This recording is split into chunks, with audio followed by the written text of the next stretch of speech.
find light in the beautiful sea. I choose to be happy. When you hold me, I'm alive. We're like diamonds in the sky. I knew that we'd become one right away. I saw the life inside, so shine bright tonight. You and I, we're beautiful like diamonds in the sky. Shine bright like a diamond. Shine bright like a diamond. Shine bright like a diamond.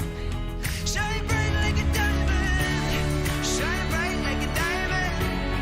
Shine bright like a diamond. Who will you make happy today? Shine bright like a diamond. La vie est belle, the iconic fragrance, Lancôme. Good evening and welcome to the first of our S Mag Beauty Talks 2021. If you're new here, welcome. And to the several of you who have been on this journey with us since inception, welcome back. Over the past few months, we've created a very strong network of like-minded individuals, a sisterhood, if you will, and we are truly honored that you continue to support and give us your time as we talk about matters that are relatable to all of us. Tonight is no different as we bring you an exciting and necessary installment in association with our friends and partners, Lancme. La vie est belle, life is beautiful. And tonight we will be celebrating what happiness means to you, your loved ones, and how you can bring joy to yourself and the world at large. But I'm not alone. Joining me is an esteemed panel who will be walking this journey with us.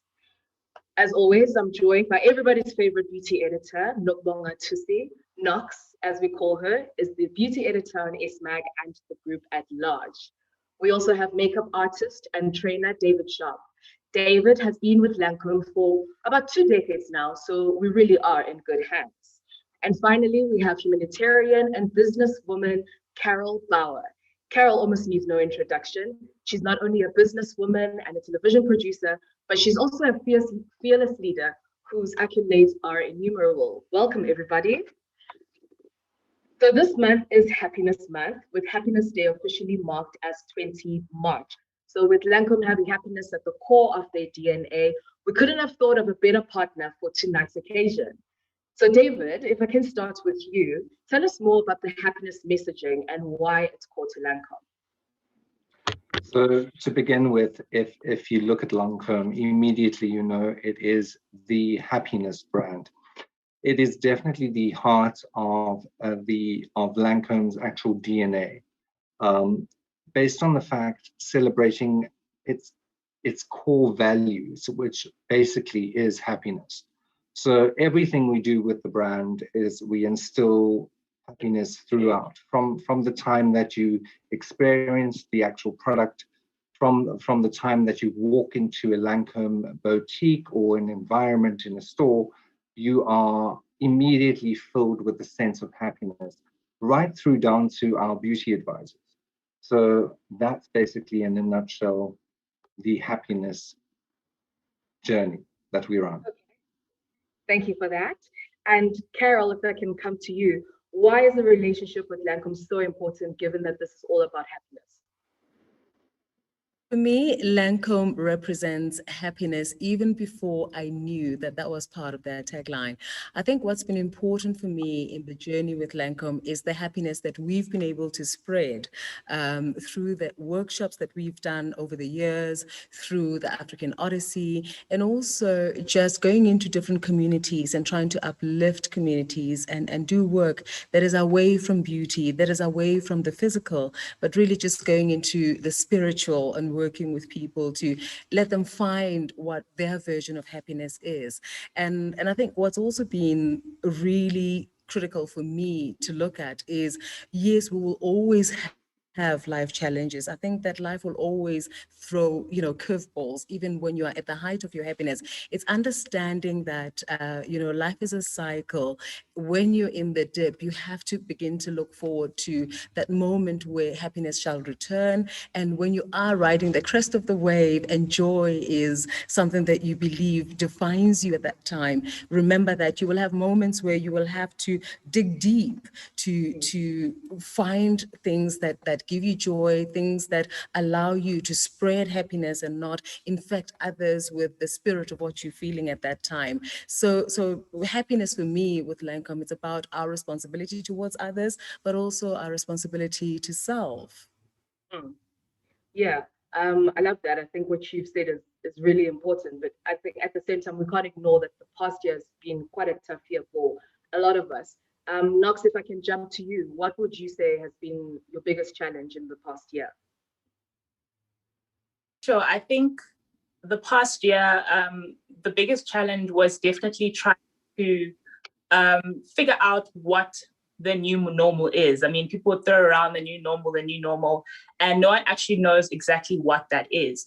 We didn't know if it was going to be, something visual or something that is more introspective. So I think for me, it was really, and even still today, like it's an ongoing journey, just trying to reframe and redefine what happiness is, which is quite apt for this webinar, but also what you value in terms of things that do bring you happiness, because certain things that would bring you happiness, or you would define as things that are your happy boosters, such as like traveling or socializing, those can't happen as frequently anymore or at all.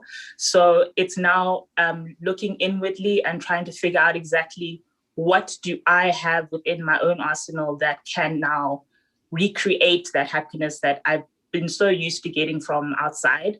So I think that has been quite a challenge for me. We're getting there, but it is still a challenge for sure. But I think we're not alone in that whole way of thinking. And it's an ongoing journey, which I think everyone is on. Yeah, definitely. And speaking of things that bring us happiness, we do have a competition running tonight, as always. We've got 2 hampers to give away. So all you have to do to enter the competition is just in the group chat, tell us, what does happiness mean to you? Simple as that. I think most of you know the rules. We're going to pick the winner at random and we'll contact you after the webinar. But all you have to do to enter is just tell us, what does happiness mean to you? And you stand to win a fantastic perfume hamper with the Navia Bell and the Doll perfumes, as well as the Genifique serum. So I would say it's definitely worth entering. Right. Carol, with a lot of people still working from home and worrying about finances and, just getting by, the day-to-day getting by, how would you advise people about how to not burn out, which is something that I think a lot of people are struggling with at the moment? Thank you so much for that question. Themba, I think it's something that all of us are battling with. And the first thing that I've had to learn in my own personal journey with what COVID-19 is and what this new normal is, as Nokubonga said, it's really just learning to be kinder to yourself, learning to understand that you will not have it figured out immediately. It's a work in progress. As Knox was saying, new normal, I was thinking it's actually a developing normal. Every day we're discovering new things. Every day we're discovering new ways of being. And the one thing that we must understand is that you cannot come out of this without a true connection with the self. So going back to just finding time to just listen to your thoughts, finding time to ask yourself what it is that you think you require, what tools you've developed over the years as you've been building your career, your business, whatever it is, whatever environment you find yourself in, what arsenal do you have that's going to assist you in coming out of this? And if there is lack, where do you have a trust circle that you can go to, people that you can confide in to say that I'm struggling with this? Because it's not just about resources, as in finances, it's also emotional resources. I think people are finding it very difficult to say that I don't understand this new environment. I don't know how to talk about my feelings. I don't know what I'm feeling, but I know that it is not healthy and I need help with it. So it's just ensuring that we seek happiness from a place of authenticity. We seek happiness from a place where we're able to really just be open and say that my finances are no longer as healthy as what I thought they were. A lot of us were saving with the understanding that we have to be, healthy for 3 months if we happen to lose our security. And we're realizing now that actually, if 3 months was not enough. We've gone a year without really knowing what this world really requires from us and when it's going to go back to normal. We have the president speaking in a short while. And when he speaks, we don't even know what he's going to be talking about. South Africans are obsessed with alcohol and they're obsessed with whether or not they should be saving up on alcohol. But I think the one thing that we should be saving up on is just the energy of self, going back inside, connecting with your needs from an authentic place and being able to find people that you can speak to who can assist you to transcend this very difficult period and arrive at a place where true happiness shall be found.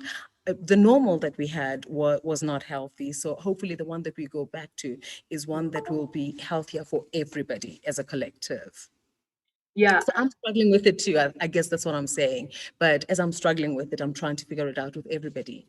Yeah, I think I really love what you've said about developing normal, because I think we've always, we've kind of had it drummed in, new normal. But I think how you phrased it around developing normal also allows us to be kinder to ourselves, because we're not so, we're not putting so much pressure on ourselves to have the answers immediately. So I love that tag. And in terms of continuing to grow and change the ways that we are, one of the things that I've seen for myself that I've started doing is I've become really cognizant of where and how I spend my money. It's like, obviously the world has changed, the economy has changed. And so now when you spend some buck, you want to make sure that you're really investing in things that talk to you, things that are worthwhile. And so because of that, I think brands really have no choice but to really show up now. David, if I can bring you in here, what would you say, or how would you say that Lancome addresses this, in terms of, say, the formulations, the packaging, how does Lancome as a brand address this? Okay, so if you look at the marketing aspect behind the happiness thread, you will see going into a store. We've just celebrated Happiness Day, and not many people know about Happiness Day, but it's an actual holiday that is celebrated. And you would have seen just last week, we had in certain number of our top stores where we created this happiness environment where the beauty advisor was just there to extend a hand and share stories. Because remember, Lancome is from its initial time that the brand was founded, it's all about storytelling. So no better time to actually go and sit with the beauty advisor and find out, how did Lancome come about? Because it's very interesting. Right from the onset of the rose that you see behind me, the Lancome rose, the color pink automatically, if you're feeling down, put on some pink, like a pink lipstick, immediately you get uplifted. So we're all about pushing through that thread of happiness. But how do we do it? Is by uplifting and empowering every single woman that we touch. Well, so sort of touch, because of the no touch now. But in terms, you know what I'm saying, that Lancome needs to touch all these women, and that's what we do. We give them a story, we offer them the correct product, but the product that's going to uplift and empower that person. A simple product that I could just mention right now is your foundation. Finding the right shade has been such a story, but eventually Lancome has found that perfect story where we find your perfect shade. No better than a woman finding that perfect shade automatically empowers her to go out and be the best that she could be through a simple thing of makeup. So, yeah. Cool. If you've just joined us, welcome. We do have a competition running, but I also just wanted to bring everyone's attention to the fact that we do have a poll that's currently running next to the chat or below the chat. So please do participate in that. And then, of course, if you participate in our competition, you stand a chance of winning a great hamper. Well, two of you stand a chance of winning a great hamper. And also, if there is a product that catches your attention and you want to buy now, which you just can't wait to get to the shops, we do have, if you click on the Lancome logo at the bottom, it'll take you to a shop where you can buy, and we will have the details of the promo codes in the chat. Okay, next, if I can bring you in, because David has touched on some products, and I would say one of the products that I'm personally wary of, and I think a few people still are, is when it comes to facial serums. Can you take us maybe through that? I hear you're not supposed to, I don't know what the English word is, to doba it like that, but you're supposed to like pat it. Yeah, so, thank you, the English ran away. So you're supposed to pat it in and not to rub it. Can you just talk us through like facial serums? Because I think there is still a little bit of hesitance from people with that. Yeah, so facial serums, some people might think that they're not necessarily necessary, but actually serums are quite a great product because that's where your hard-hitting formulation is going to be if you're wanting to address a certain skin concern or treat a certain skin concern. So whether you want to address pigmentation or brightening or hydration or refined texture, anti-aging, a serum is what you would use to target that specific concern, because serums, just by nature of their formulation, they're much lighter in comparison to the rest of your skincare. So they're much lighter, they absorb into the skin better, and also they have in their formulation a very high concentration of active ingredients. So active ingredients are the ingredients that work in your skin. So they will penetrate deep into the skin, and then they're able to target that specific concern that you have, depending on what type of serum that you have gone for. And in terms of the application of it, the patting is a thing. It is a thing. It's not a gimmick. It is definitely a thing where you will apply the serum into the palm of your hands or on your fingertips, and then you'll just lightly warm it between your palms, and then you'll pat it into your skin. And the reasoning for that is sometimes when you're rubbing your product into your skin, it can be a bit rough for your skin because you actually don't know the pressure that you use on your skin when you're busy rubbing anything into your skin. So just to avoid putting too much pressure and strain and possibly damaging your skin, you want to rather use a gentle patting motion so that the product can still go into the skin and absorb. Because of its lightness, it doesn't really need a lot to absorb into the skin, but the patting will just allow you to have the least amount of damaging effect or mechanical stress onto your skin. So yeah, the patting is a thing. Okay, love it. I mean, a little self-care goes a long way. So we're definitely gonna be patching the night away. Yes. Carol, with your busy lifestyle, time's obviously of the essence. What motivates and inspires you to make time each day to care for yourself?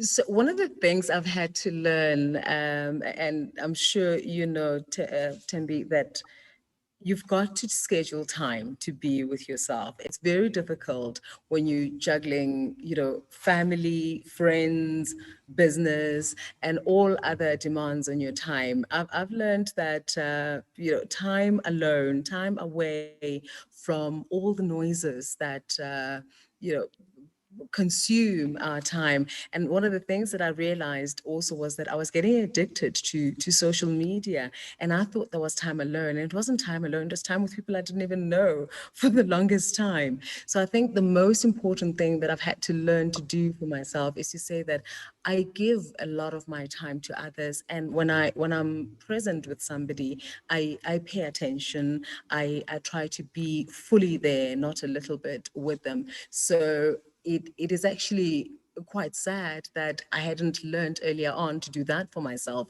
So the most important thing you can do for yourself for just nurture is schedule time for you, lock yourself away. And it's not necessarily time with your book, because that's also being driven away from just time with your thoughts. We need to know where we're trying to drive our lives. We need to know what we're trying to achieve with our lives. And we don't know that because we are in communication with everybody else except for ourselves. So I'm learning now to constantly be in conversation with myself, to not be uncomfortable with being in conversation with myself, whether sometimes it slips and becomes vocal or not, and to understand that I'm not being mad, I'm just trying to hear my thoughts, but schedule time away, and it's small steps because we're not used to that silence as well. So just 10 minutes to begin, and then just increase it slowly as you get more and more comfortable with just being by yourself.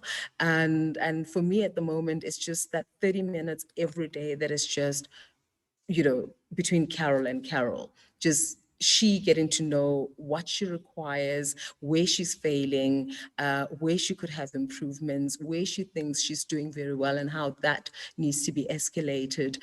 And also, I'm finding that because you have young people that you're mentoring, you do have moments where you're feeling a little bit depleted. Your joy comes from being able to replenish, so that when you give with a joyful heart, and happiness is never really something that you feel you have to go out and seek elsewhere. So yeah, self-care is absolutely crucial. I didn't know about the patting, so I'll have a conversation with David about that. I should have known as Knox was going and talking about how that's done. But I think that also time with my products, Lancome's been very, very good to me. David was talking about the marketing, and I think what's beautiful about the product is that the relationship that I think a lot of women have with it is that they don't feel marketed to. They feel that they have a friend who is looking after their skin. They have a friend, I have key products that I could never survive without, and they've turned around, some of the injustices that the sun had visited upon my skin. And I think that it's finding those things, whether it's a swim, whether it's just, luxuriating in a bath, whether it's just sitting with your thoughts in silence somewhere, prayer, meditation. I can't meditate. I'm trying to learn. I keep slipping, but find time for you. And prioritize it, schedule it. Don't allow it to be accidental, because then you won't be able to honor it. Just as you schedule time with others, schedule time for you. Yeah. No, you've touched on some really key points. I think, firstly, the social media thing, I think, is a challenge for all of us because, as we I was an addict. I still am.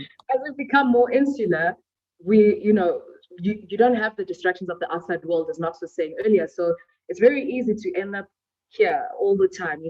It's kind of like that's how you think you're filling the gap, but actually, when you are on social media, it's a very consuming experience.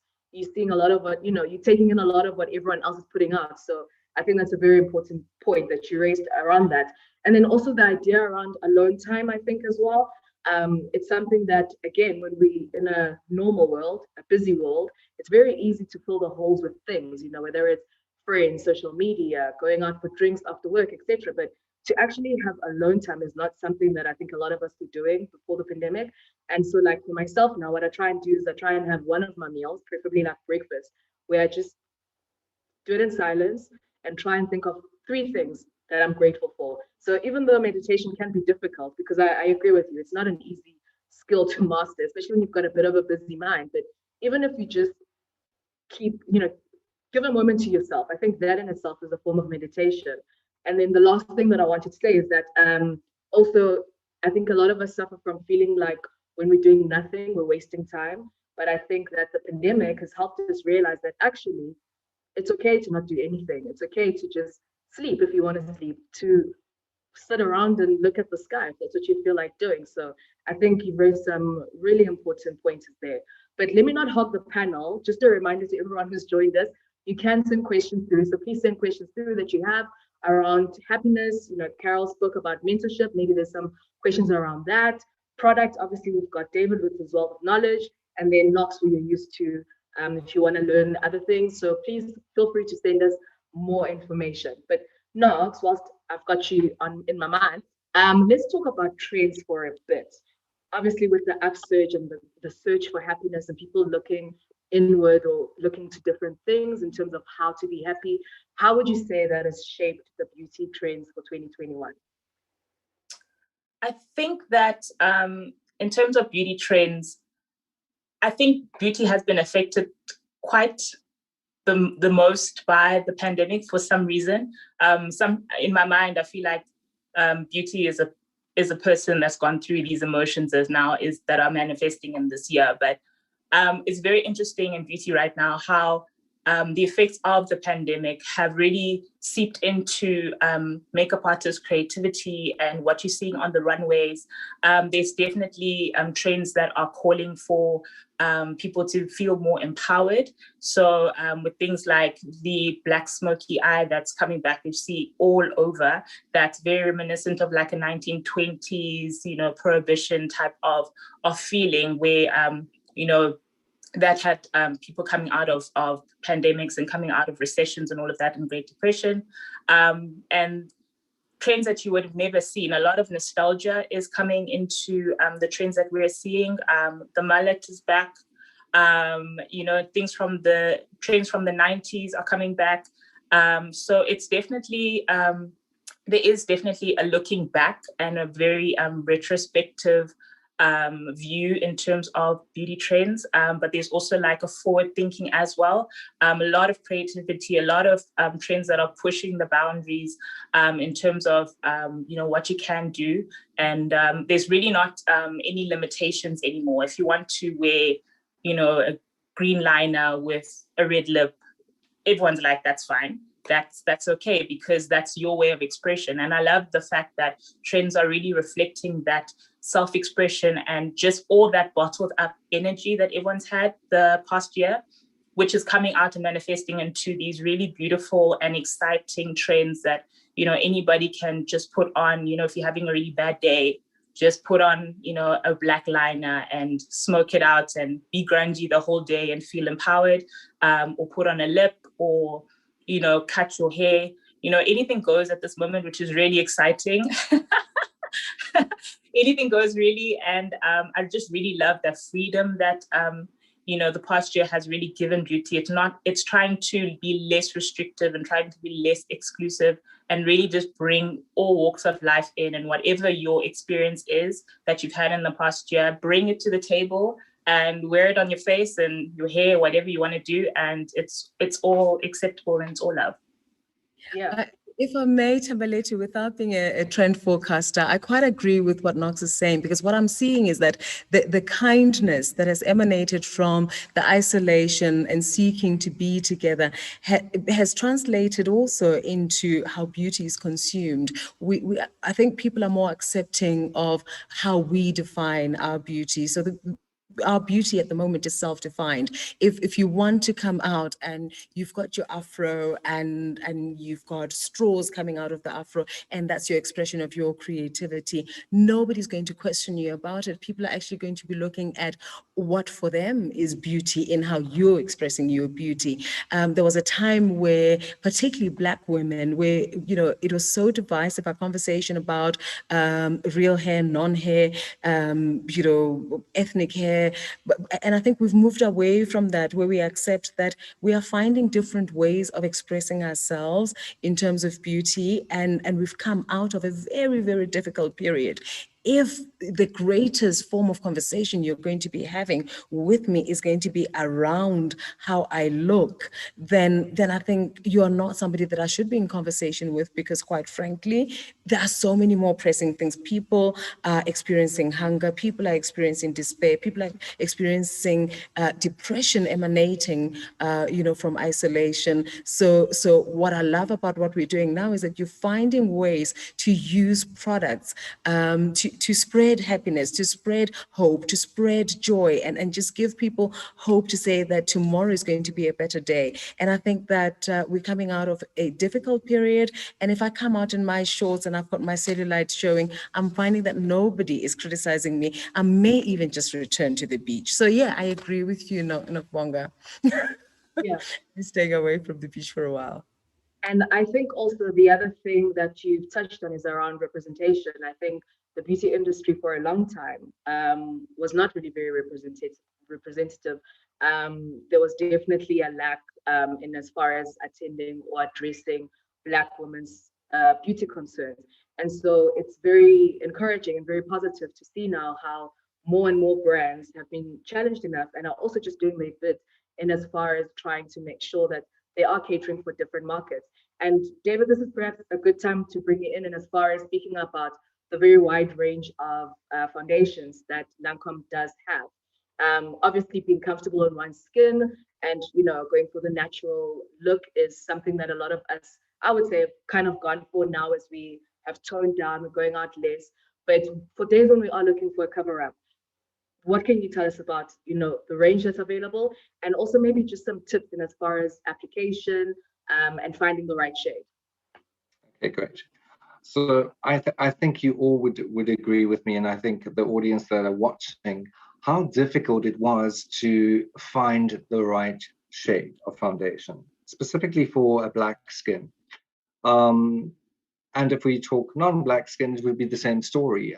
You would go in and try and find a shade and buy this shade and go home, and it's the wrong shade.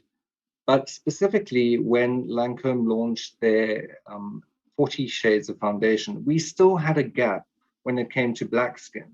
So we had to create more shades for South Africa, and what we did was we now have 45 shades of foundation, which and I can guarantee you that if you go to any Lancome counter in any retailer store, if you go to the Santon boutique, you will be matched perfectly with one shade. So beforehand, before we had the 45 shades, what did the customer do? You would have to end up buying 2 shades. Now, who wants to run around with 2 shades of foundation to mix and match? So that's wasting time. So we created 45 shades guaranteed to meet every single person's actual skin tone, okay? So today, how do we do it? Very simple. All our beauty advisors have been trained to match you perfectly, and it's a very, very simple 3-step process in getting your foundation matched. We also have something called the Shade Finder device, which is an electronic device where the beauty advisor actually doesn't touch you at all. The customer has full control of the device, and all she does, she scans 3 places on her face, and the device actually pulls up the correct shade. So again, beauty tech is massive with Lancome, and you're going to see some brand new things coming out in June. But with Shade Finder, we match you perfectly. If it's done manually, then the beauty advisor actually coaches you as the customer to swatch 3 shades of foundation. And you must always remember this when matching a foundation. The shade that disappears into your skin, that is your shade. Full stop. That is your shade. And with Change Doll Ultra Wear, the claims are fantastic. 24-hour wear, it's breathable. I mean, when last did you find a foundation that's actually breathable and not caked up? That cakey feel is totally gone. Like, I've been doing makeup for many years, and I always used to say to my customers, let your skin look like skin when doing foundation. Skin needs to look like skin, full stop. And with Change It All, you get that. You get the 24-hour wear, it's breathable, it's non-transferable, which means these masks that you ladies have to wear, go ahead and wear your masks with your foundation. It's not going to transfer onto your collars, onto your masks. It is fantastic. So Change It All Ultra Wear is the foundation to have. It definitely is the foundation to have. And specifically for dark skins. Yes, I can see you wanting I'll to. wear my white mask and I will send you Absolutely. a grab. Absolutely. The outcome. David, we actually have a question for you from someone who's watching us tonight. They would like to know, when is the best time to apply serum, daytime or sorry, I've just lost all my electricity. Okay, I'm back. Sorry.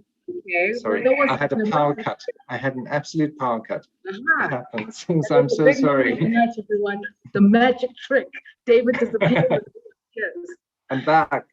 I'm Did you back. get the Yes. question? Could you repeat the question, please? Someone has asked, when is the best time to apply serum? Daytime or evening? So definitely with, I actually have a little bottle here. The Advanced Genifique Concentrate, our #1 selling serum, morning and night underneath the moisturizer. And remember, no patting, it's pressing the product into the skin. You rather press it into the skin because once the product warms up, it becomes more active with your skin. So morning and night, definitely. Okay.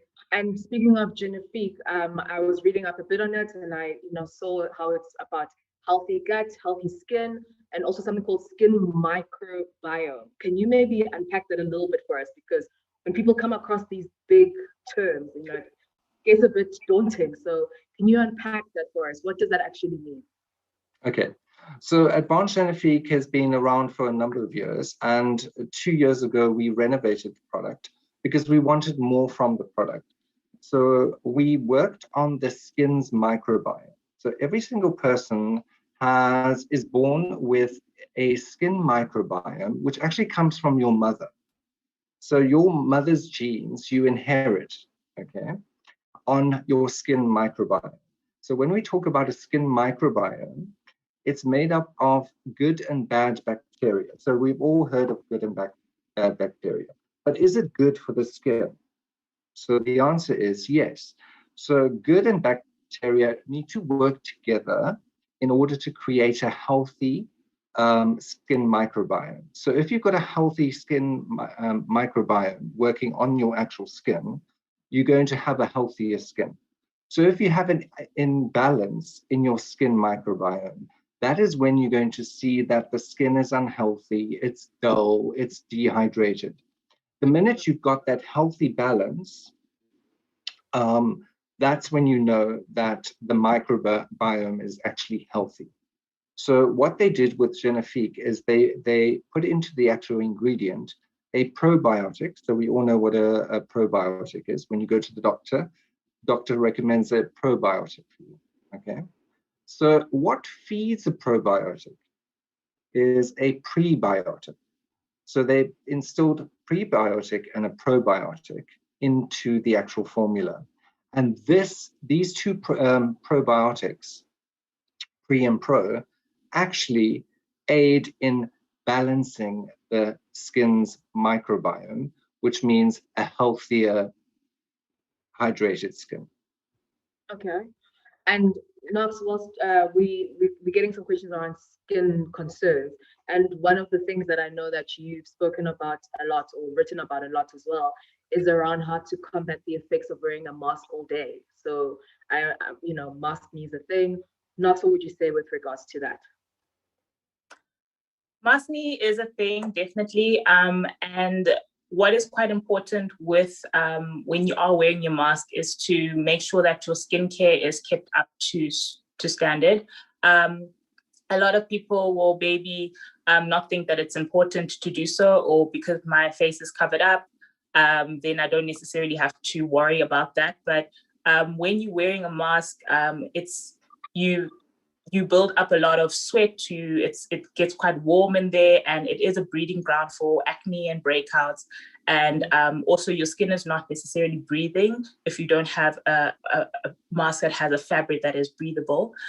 So it is important to make sure that your skin is hydrated before you wear a mask, that it is moisturized before you wear a mask. You should wear sunscreen when you wear a mask to prevent anything in terms of like getting pigmentation, because the pressure of the mask on the skin and the chafing against the skin can cause, for your skin to be inflamed or get like an inflammatory response. And on our skin, it translates into a pigmentation. So you definitely want to make sure that you are trying to combat that. And it is important after wearing your mask to make sure that you cleanse your skin and to, continue with your skincare so that you are always keeping your skin healthy under your mask before and after. Yeah. Carol, we've got a question for you here from the audience. As someone would like to know, do you believe taking care of yourself and others leads to a life with more purpose? Thank you for that question. I believe living a life of purpose will lead you to take care of others, take care of yourself. I think it's a cycle. I think that from doing that for others, uh, purpose is redefined, it's enhanced. I think one of the things that for me has been very, very fulfilling is realizing that we are here for a reason, and actively going out and trying to seek out what that reason is. I don't think with any measure of success, you can fully be happy in this life if nobody's life is better because you're here. And I'm not just talking about your immediate family and children, but I think it's also not going through life with blinkers that pretend you don't see, the ills that afflict others. I look at the work that I've done with the group of women that work with me in the IWC, and I'm grateful, David, by the way, to you as Lancome with the support that you've given us, particularly during lockdown, the hard lockdown, and the different nurses that we went to around the country, the different hospitals that we went to around the country to ensure that we made them feel seen, to ensure that we give them at least one day of happiness where they could come back and say, we've been seeing death, we've been seeing families who are having to mourn loss of life without being together with their loved ones. But just on this day, we're being reminded that we are human and we matter, and somebody sees the value of how we've been able to help South Africa navigate this very difficult pandemic. So if you live your life just looking at yourself, I think the one person that you rob the most of fulfillment is actually yourself, not just the community. Purpose is redefined each time you extend it to others, and it just keeps on returning, and it fulfills you the most. Yeah, and actually, this leads very well into the other question that someone has posed for you. Someone has asked, when it comes to happiness within oneself, why is it important to accept and work with what one has and not try to change themselves? So, I mean, I used to get that question a lot when I was still host on Motswako, because we did episodes on people who were bleaching. We did episodes around language, because we got the PenSAB award, and we're being rewarded for pushing indigenous languages. And I think there was a period where I even felt that I wasn't even speaking my own language properly. I think the most important thing that you can give the world is to be fully yourself. I think the most important thing you can give to others is to allow them to experience you at your most vulnerable, at your most elated, at your most. I think one of the things that has been very fulfilling for me, even in interacting with people who I can't touch, who I can't see, who I've never met, but who I'm very determined to stay connected to, whether it's through social media or through our talk show or through the Mbogoto Awards and others, it is to just make sure that they never experience a version of me that I don't recognize, that they never depart unsure about who they've interacted with. I would love for when people talk about their interactions with either my team or myself, it has to always feel authentic. It has to always be that I recognize who they're talking about. And even if they're talking in glowing terms, if I don't see that as myself, I go all out to correct it. I take the compliment, I enjoy it for a second, but I correct it if it is not true. We have to be authentic at all times, because I think it allows others to also just give themselves permission to just be as well, and to also just feed into the world that which they have been gifted to come and give into this world. Because when we deny ourselves that, we're denying the world not just our own gifts but the gifts of others, because we silence them. We don't give them permission to be. So I'm very grateful that I have been connected to a network of individuals that have accepted me for who I am. And when you are in an environment that tries to change you, when you're in an environment that tries to tell you that we would like you better if you were this, you have to depart from that. You have to actually just very, very politely extricate yourself from that, because what that sets you up for is a false life of elation at the cost of yourself. Yeah. And I think that's also been one of the big lessons that we've learned over the course of lockdown. We've spent more time with ourselves.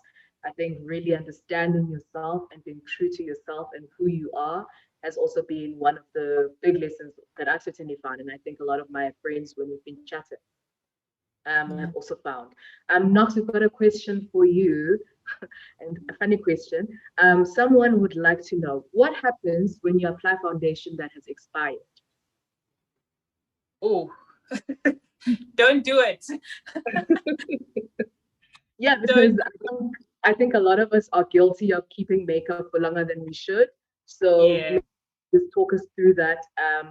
Because yeah, I mean we laugh, but it's actually a real concern. What are the time frames for makeup, and what happens if you use makeup that's expired?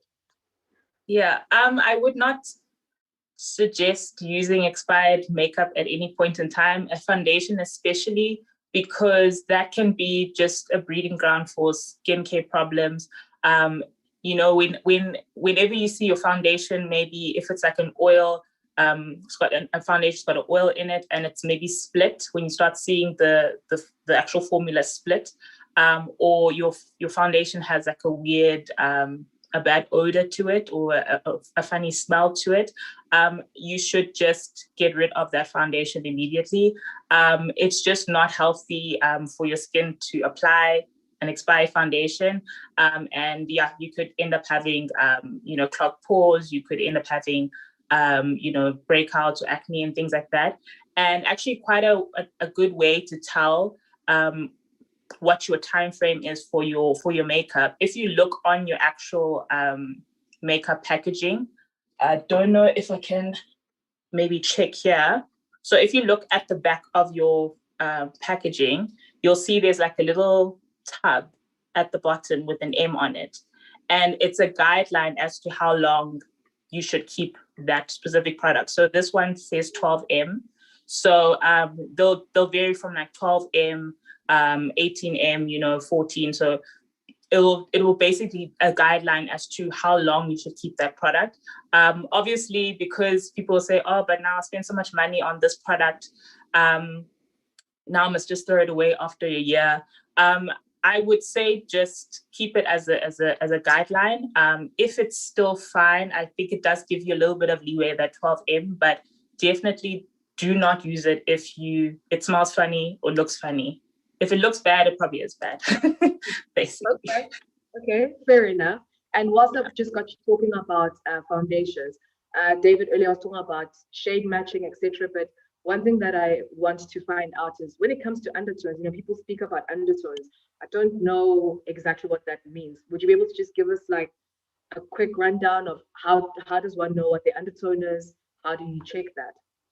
Okay, so we've got three types of undertones. So you've got a cool undertone, you've got a neutral undertone, and a warm undertone. So the easiest way to actually find out whether what undertone you actually are is to hold a orange sheet of paper. I don't have one with me actually. Oh, actually, well, this is not going to work. It's a little sheet. But take something along the lines of well, it's going to look white, so I'm not going to use that. So you would take an orange sheet of paper, put it underneath your chin, and let the light reflect naturally, okay? If it gives off a warmer tone, then you are definitely more neutral to a warm undertone, okay? Then if you grab a piece of silver sheet, you can even use tin foil and do the same thing. If you see that your face looks more colder or grayish, then you lean towards more the cool undertone. So I'm going to give you a little quiz. So we all know one of our ambassadresses the actress Lupita Nyong'o. Okay, so she's a number 17 in our Tainted or Ultra Wear foundation, which is the darkest shade. So they created number 17 specifically for Lupita. Now, if you look at that, look at her skin tone, what between the three of you here, I'm going to ask you, do you think she's a warm undertone, a neutral undertone, or a cool undertone? By just looking at her. I see Knox's What would you hand. think? So Yes, Knox? Knox's hand is up. He'll let the beauty editor do the answering. Yeah? Cool. I'll go for like a cool, maybe blue undertone-ish type.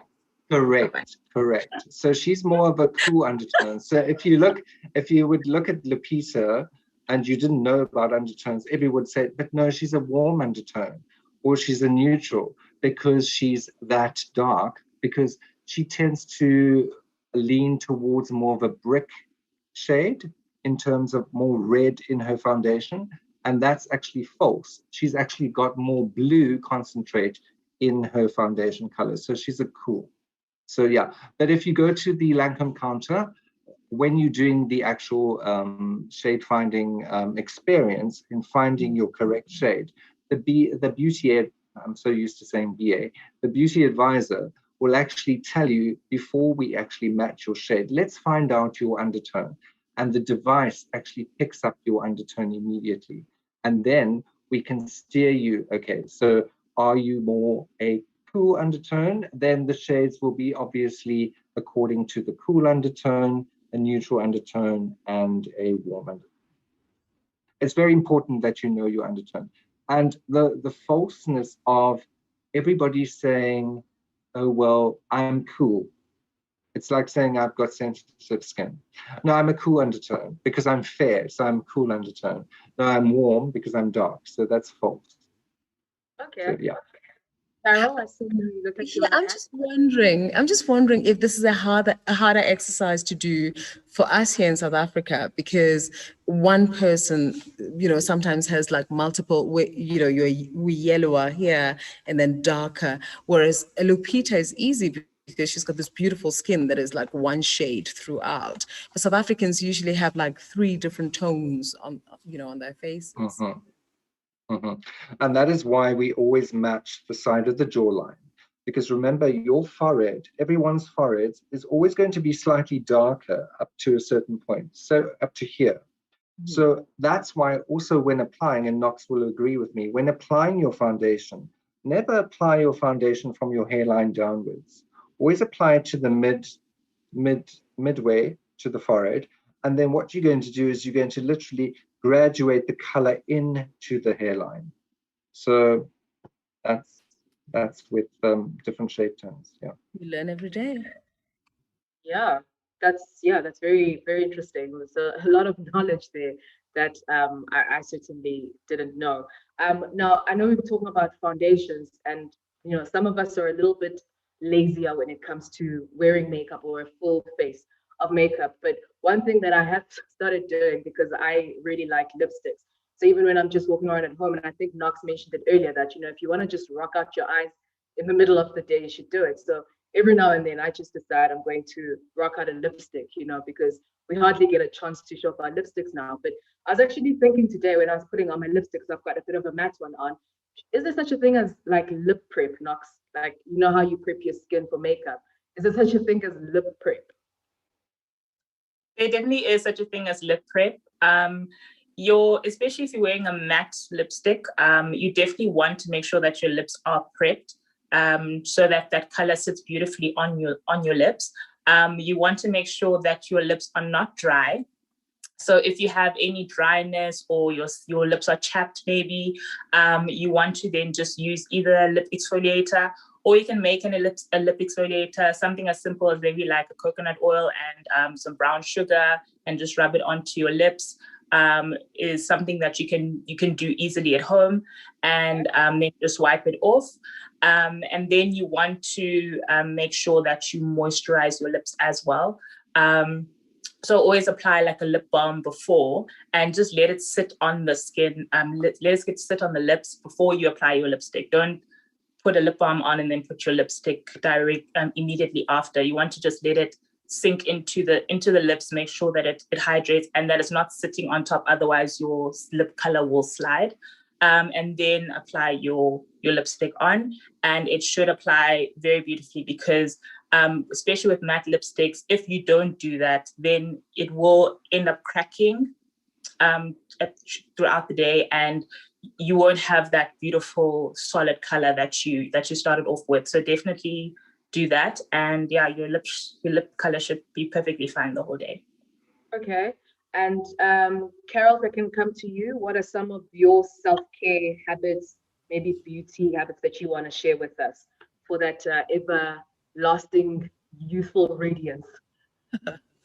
If it's still there. I think number one, phone David. And the big one really is Sundays, we're usually at home. We try not to go out, even if perhaps we would go out for breakfast. We come back home and it's really just skin pampering and just, lying back, and the time that you spend reading, whether it's your newspapers or your books, make sure that that time is also nourishing something in you. So for me, it's also my facial time. Since lockdown, I hardly go out to do facials. I will go perhaps once every 3 months, but every Sunday is about pampering myself, looking after myself, making sure that there's proper grooming that goes on, just so that, if you feel beautiful, you don't necessarily have to be looking your best, but if you feel beautiful because you feel cleaner, you feel that the pores have been looked after better, you've gone and extracted everything that needs to come out, I think you walk through this world a little happier. I think you walk through this world a little more confident, and it's become a ritual, and I don't cheat myself when it comes to that. Makeup can only do so much. We have to look after our skins, and I think also with masks, you cannot actually wear makeup all the time, we've learned. So you can't cover up the things that perhaps you could cover up before, where you could wear makeup all the time. So for me, it's making sure that my skin is well looked after. I'm getting massages regularly. We have stressful lives, and massages are not just about whether or not you can afford them. It's put that partner to work. If they say they love you, let them just undo those knots. Sometimes they're a part of the creation of those knots. They send you around and they make you do some work. So just have yourself looked after. We need to be more attentive to the self. We need to give to ourselves the very same love that we give to others.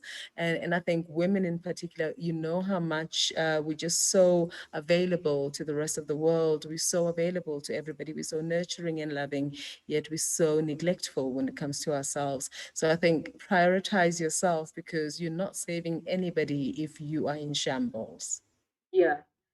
Speaking of shambles, one of the things that I like to do when I am feeling a bit shambly, that's a very Knox word, shambly, is perfume. I love scents. It's almost like a little collection thing that I do.